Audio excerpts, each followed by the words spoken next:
하나님께서 우리에게 주신 말씀은 창세기 1장 1절입니다. 다 함께 읽겠습니다. 태초에 하나님이 천지를 창조하시니라. 이는 살아계신 하나님의 말씀입니다. 아멘.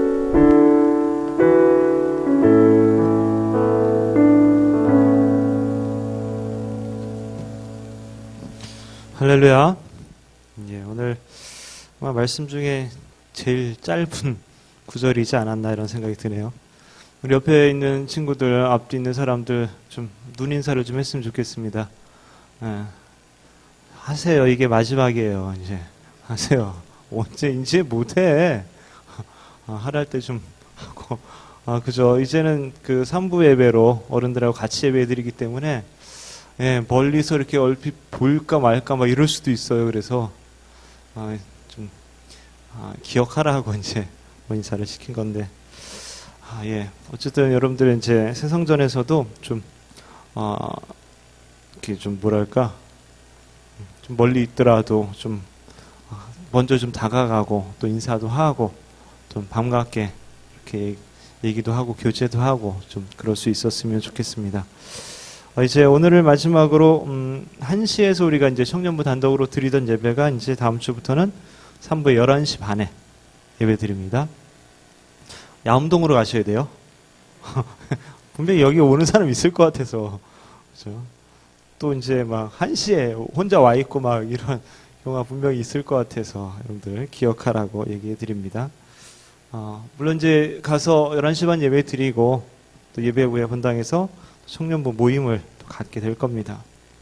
예배는 담임 목사님께서 설교를 하시게 될 거고 저는 이제 청년부 모임 시간에 짧은 메시지를 전하게 될 것 같습니다. 그리고 지난주에 말했던 것처럼 또 이제 우리 양육반에서 과정 가운데 또 개인적인 또 만남을 통해서 좀 더 가까이 그런 교제를 하는 그런 시간들을 위해서 노력을 하게 될 겁니다.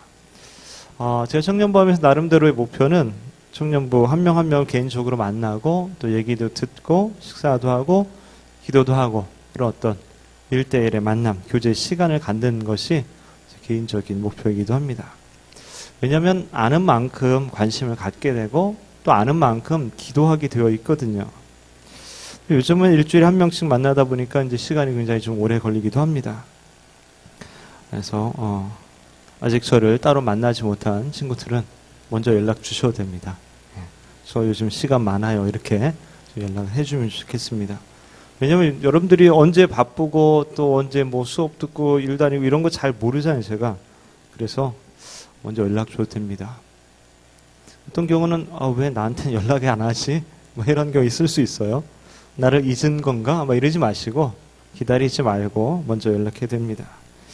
제가 만나서 이런저런 얘기를 또 나누고 또 신앙에 대해서도 물어보기도 합니다.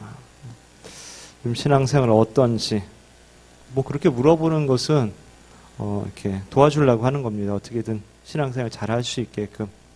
너 왜 그러고 있어? 막 혼내려고 그러는 게 아니라 어떻게 하면 좀 더 도와줄 수 있을까? 이런 거죠. 어떤 친구들은 솔직히 믿음 없음을 고백하기도 합니다. 안 그래도 혼자서 이렇게 잘 안 되는데 또 코로나 겹치면서 또 신앙을 다 날려먹은 뭐 이런 친구들도 있기도 하고요.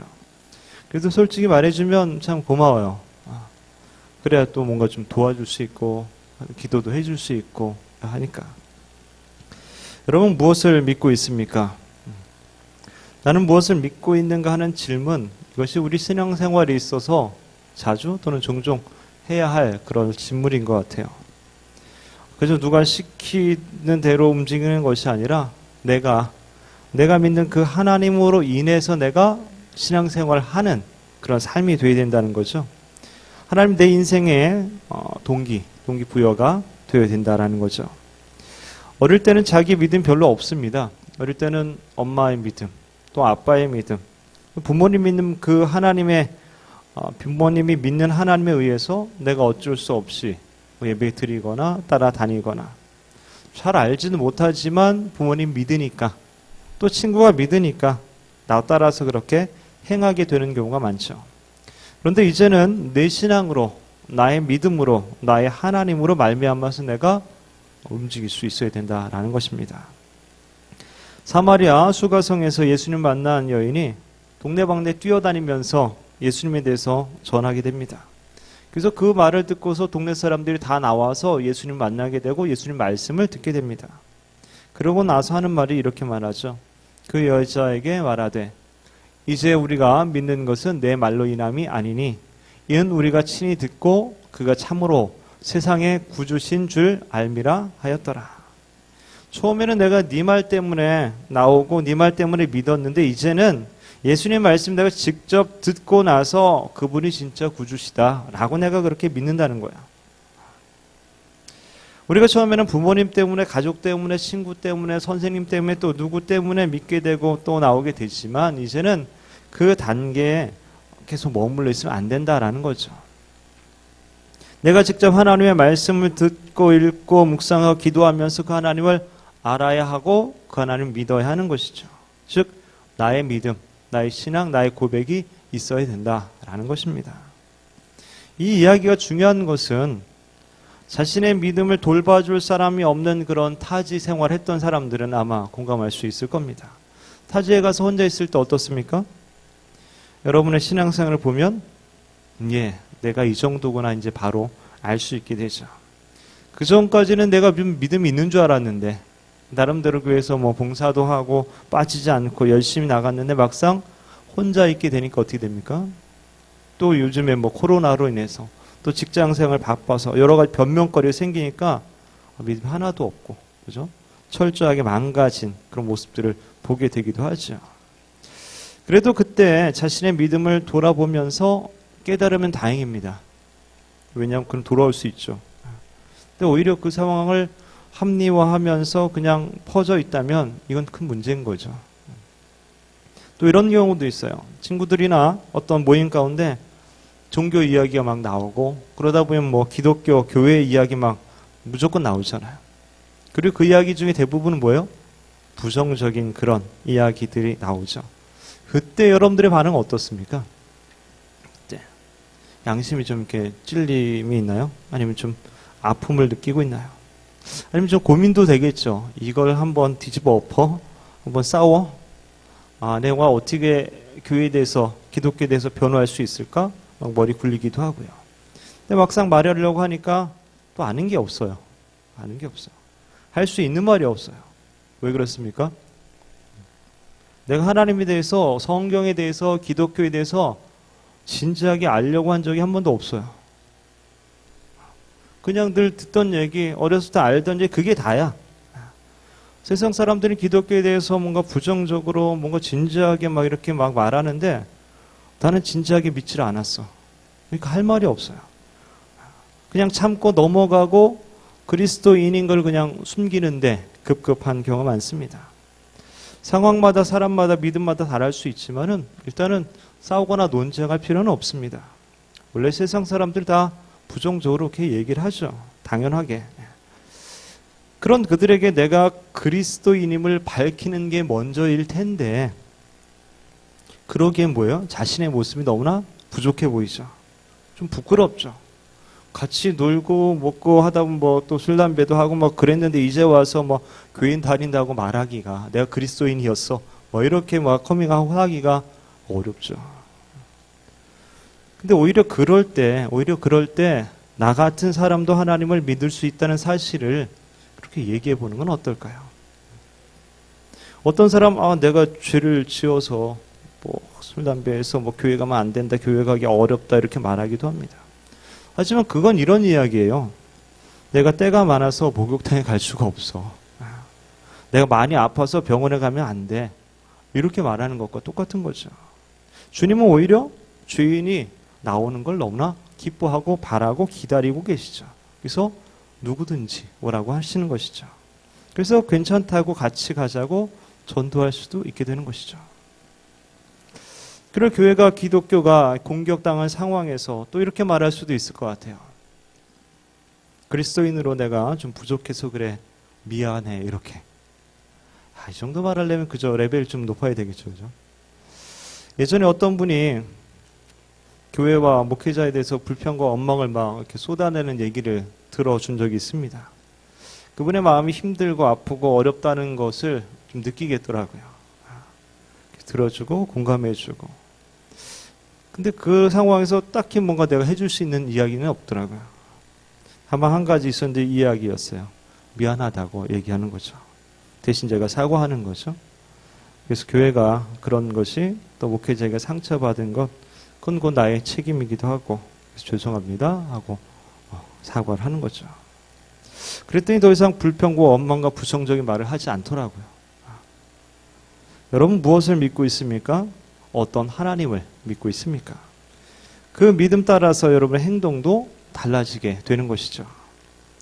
오늘 본문의 말씀은 창세기의 시작이고 모세오경의 시작이고 구약의 시작이고 성경 전체의 시작입니다.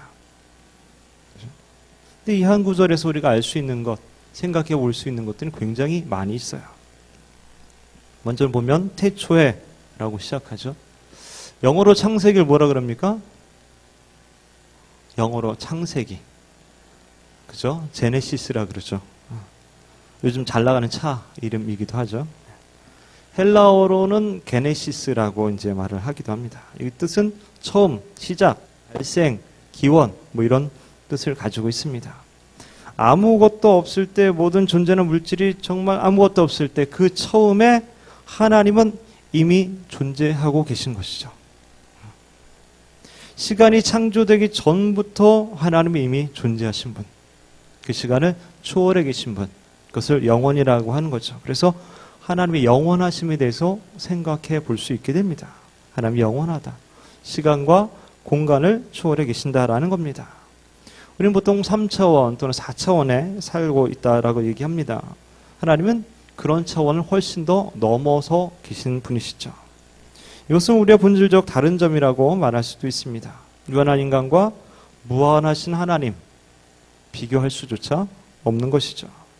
근데 어떤 성도들은 하나님을 인간처럼 생각하는 경우들이 좀 있습니다. 아, 하나님도 이건 안 될걸? 이건 못하실걸? 이걸 누가 하겠어? 등등 스스로 그 하나님에 대해서 제안을 합니다.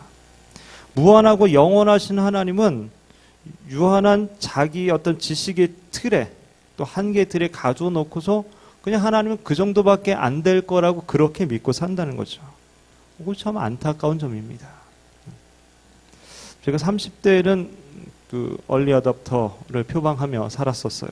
새로운 폰이 나오면 미리 이제 예약 구매해서 제일 먼저 받고 막 이런 거 연구하고 이런 거 너무 좋아했는데 이제는 중고폰 씁니다. 중고폰. 왜냐하면 스마트폰에 그 다양한 기능을 다 사용할 수 없어서 그저 카톡이나 뭐 전화나 검색 등 굳이 최신형 폰이 필요 없더라고요. 이게 늙는 건가 봐요. 그죠? 나이 드신 어르신들도 보통 저렴한 폰을 사용하잖아요. 그죠? 근데 가끔은 이제 비싼 이 최신형 폰을 들고 계신 분들도 있더라고요.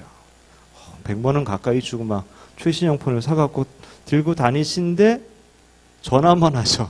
전화만. 때론 뭐 검색도 하겠지만 카톡이나 이런 거 하겠지만 너무 아깝지 않아요? 왜 그럴까요? 돈 많다고 자랑하는 걸까요? 우리가 영원하고 전능하신 하나님을 믿으면서도 그분의 능력을 제한하고 잘 몰라서 그냥 그렇게만 알고 산다면 그 너무나 안타까운 일인 것이죠. 그리고 하나님이 보실 땐 좀 어떨까요? 하나님 무한하신 분인데 하나님 요만하게 생각하고 살아가는 우리 인간들을 바라볼 때 하나님 마음은 어떠실까? 제가 믿는 하나님은 시간과 공간을 초월하시는 전능하고 영원하신 하나님이십니다.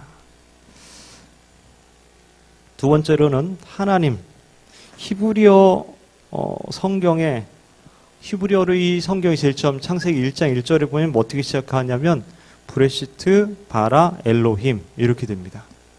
브레시트 바라 엘로힘. 태초에 창조했다 하나님이 뭐 이렇게 되는 거죠. 하나님에 대해서 엘로힘 복수형입니다. 이거는 단수가 아니라 복수형이 사용돼요. 성경에 삼위일체라는 말이 나오지는 않지만 하나님에 대해서 복수형으로 쓴다든지 아니면 인간을 만드실 때 우리가 뭐 이러면서 이제 얘기한다든지 또 예수님께서 나와 아버지는 하나다 이렇게 말한다든지 성령에 대해서 예수의 영이다 또는 하나님의 영이다 이렇게 부르는 것들을 보면서 신학자들이 삼위일체 교리를 이제 만들게 되죠. 그리고 하나님 그렇게 존재하신다라고 이제 결론을 내리게 되는 거죠. 그래서 하나님을 믿는다라는 것은 결국 삼위일체 하나님을 믿는 것이죠. 그것은 아버지 하나님, 성자 예수 그리스도, 그리고 성령 하나님을 믿는다라는 그런 이야기가 되는 것이죠. 그래서 초대교회의 사도들이 했던 신앙 고백, 우리가 알고 있던 사도신경에서는 무슨 내용입니까? 그죠? 하나님을 믿고 예수님을 믿고 성령님을 믿는다. 이런 세 부분으로 되어 있는 것이죠. 자, 그렇다면 여러분 예수님에 대해서, 성령님에 대해서 무엇을 믿고 계십니까? 예수님. 예수님께서 하신 일이 무엇일까요? 그죠? 이 땅에, 그죠? 하나님께서 인간의 몸을 입고 이 땅에 오신 것인데, 영원하고 무한하신 하나님께서 스스로 한계를 갖고 이 땅에 오셨다. 야, 이거 참 믿기 어려운 일이죠. 그리고 인간들이 하나님께 대해서 지은 죄, 하나님 사랑하지 않고 의지하지 않고 순종하지 않는 이런 죄에 대한 대가를 지불하셨다라는 거죠. 죄는 죽음이라는 어떤 하나님의 법칙을 준수하기 위해서 예수님께서 직접 십자가에서 죽으셔서 내가 지불해야 될 그 죄의 대가를 다 치르신 것이죠. 그래서 우리는 죄로 인한 어떤 죽음에 이르지 않고 영원히 살 수 있는 길이 열려지게 된 것이죠. 하나님 그만큼 우리들을 사랑하신다라는 이야기죠. 이 하나님의 사랑을 받아들이는 자들이 영원한 하나님의 나라에서 하나님과 영원히 살 수 있게 되는 것이죠. 이런 사랑과 이런 사실들이 잘 믿어지지 않을 때도 있어요. 그 이유 중에 하나는 뭐냐? 이 땅에서는, 우리가 사는 인간 사회에서는 이런 사랑을, 이런 희생을 찾아보기 어렵다는 거죠. 그리고 우리의 본성상 이것도 잘 안 돼요. 하지만 이 놀라운 사실을 믿고 받아들이는 것이 구원의 유일한 방법이죠. 하나님께서 나를 사랑하신다는 사실을 믿고 받아들이고 나도 하나님 사랑합니다 고백하는 것이죠. 쉬운 성경에 로마서 8장에 보면 이렇게 되어 있습니다. 누가 우리를 그리스도의 사랑에서 끊을 수 있겠습니까? 환난입니까? 아니면 어려움입니까? 핍박입니까? 그렇지 않으면 굶주림입니까? 헐벗음입니까? 위험입니까? 아니면 칼입니까? 가장 높은 것이나 깊은 것이나 그 밖에 어떤 피조물이라도 우리를 우리 주 그리스도 예수 안에 있는 하나님의 사랑에서 끊을 수 없습니다.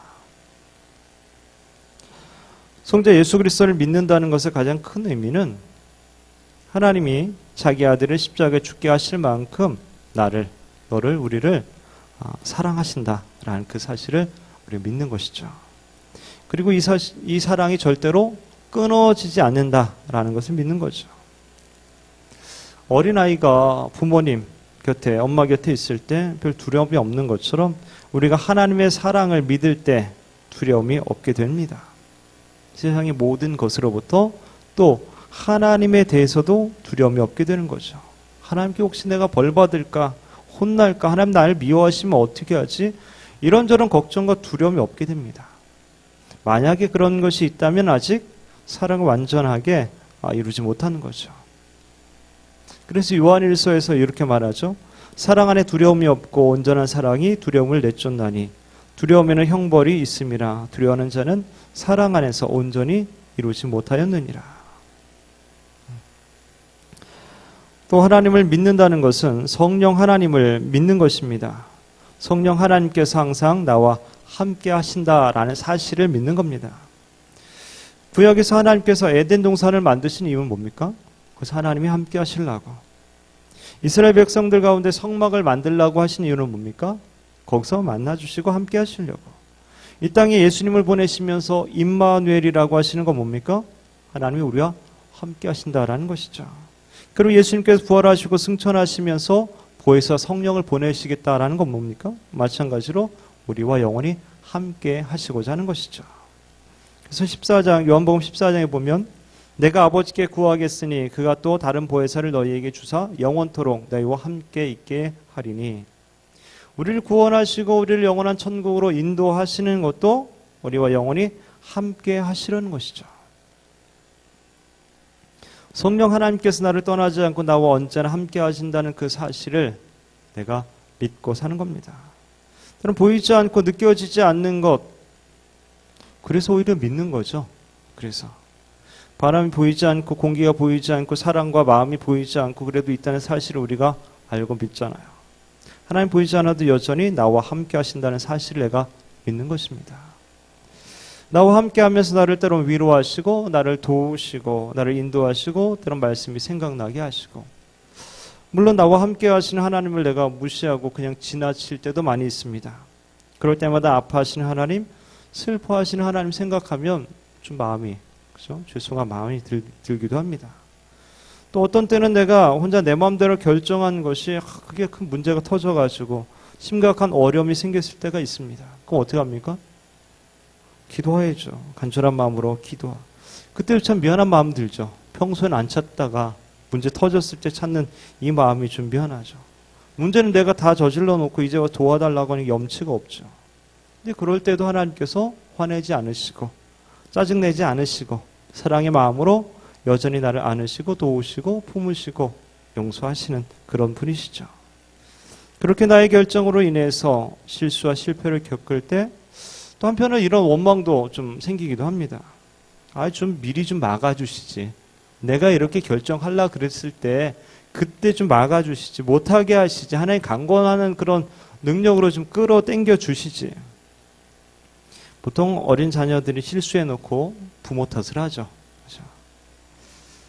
우리도 그럴 때가 있죠. 하지만 바로 돌이키면서 감사하게 되는 것은, 만약 하나님께서 우리를 꼭 붙들어서 마음대로 이리저리 끌고 다니시고 막 하기 싫은 거 억지로 막 시키고 안 하면 혼내고 막 이러신다면 어떻습니까? 이거 참 끔찍한 일이죠. 끔찍한 일입니다. 그래서 비록 나의 잘못으로 인해서 어려움을 겪게 되기도 하지만 그것을 통해서 깨닫게 하시고 하나님 더 의지하게 하시는 그 하나님 생각할 때 참 감사하게 되죠. 그런 자유를 주신 하나님께 너무 감사하게 됩니다.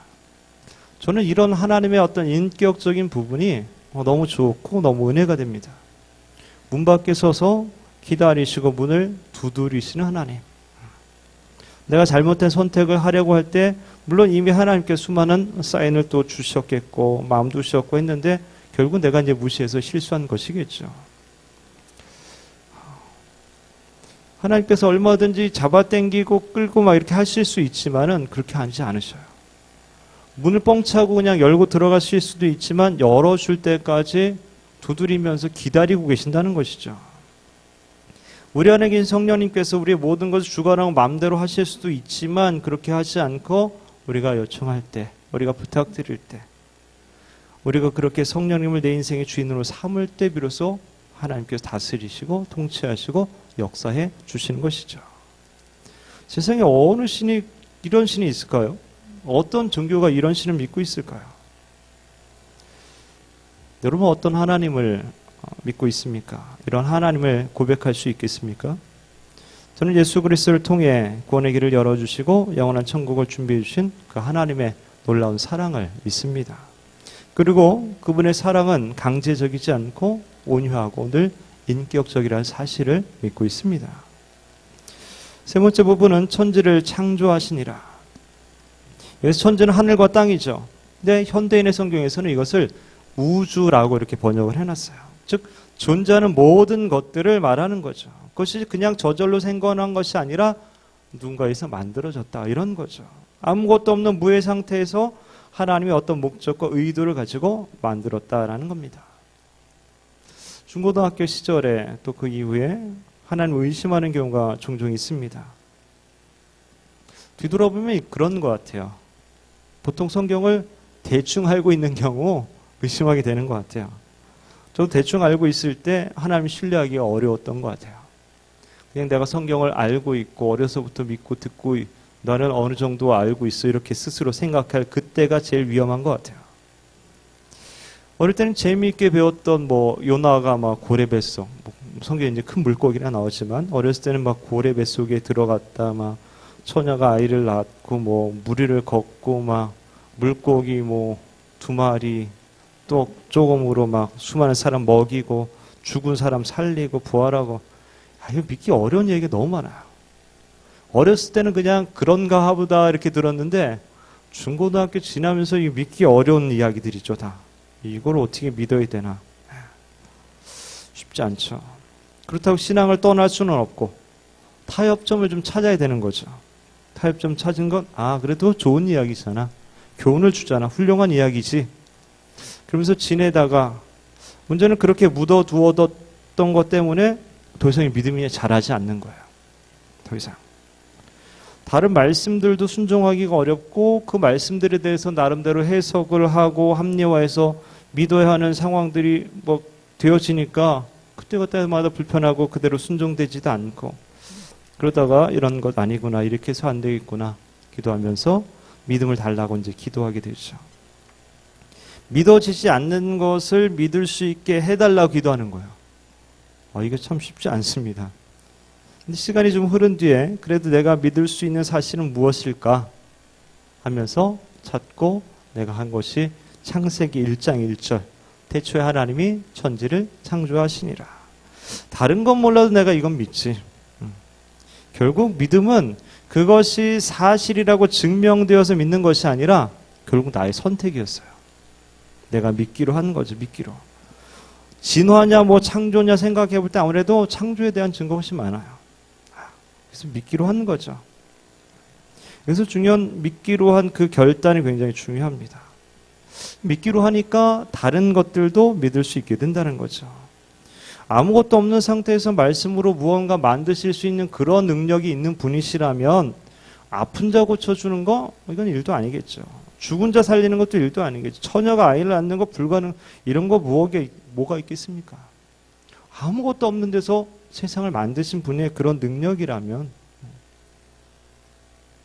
그리고 하나님의 천지를 창조하셨다는 시각을 갖고서 만물을 바라보게 되면 너무나 신비롭고 재미있고 놀라운 것들이 너무나 많죠. 제가 식물을 좀 좋아하는 것 같더라고요. 저 잘 몰랐는데. 그래서 잘라서 이제 물에 담가 놓으면 뿌리가 나와요. 그래서 화분에 심으면 또 잘 자라요. 너무 신기해요. 요즘 아보카도를 키우고 있는데 아보카도를 사서 먹고 나서 그 씨를 잘 씻어서 물에 반쯤 담가 놓고 그 단단한 씨가 반으로 쫙 쪼개지면서 거기에서 뿌리가 나와요. 그리고 거기서 줄기가 위로 쭉 올라가요. 그 잎이 나오고 쑥쑥 자라요. 너무 신기해요. 고구마를 화분에 심었더니 고구마가 덩쿨로 이렇게 자라는 게 아니라 무슨 나무가지처럼 자라요. 너무 신기해요. 감자를 잘라서 심어봤는데 위로 이제 줄기도 쭉 올라가다가 시들어 죽어버리더라고요.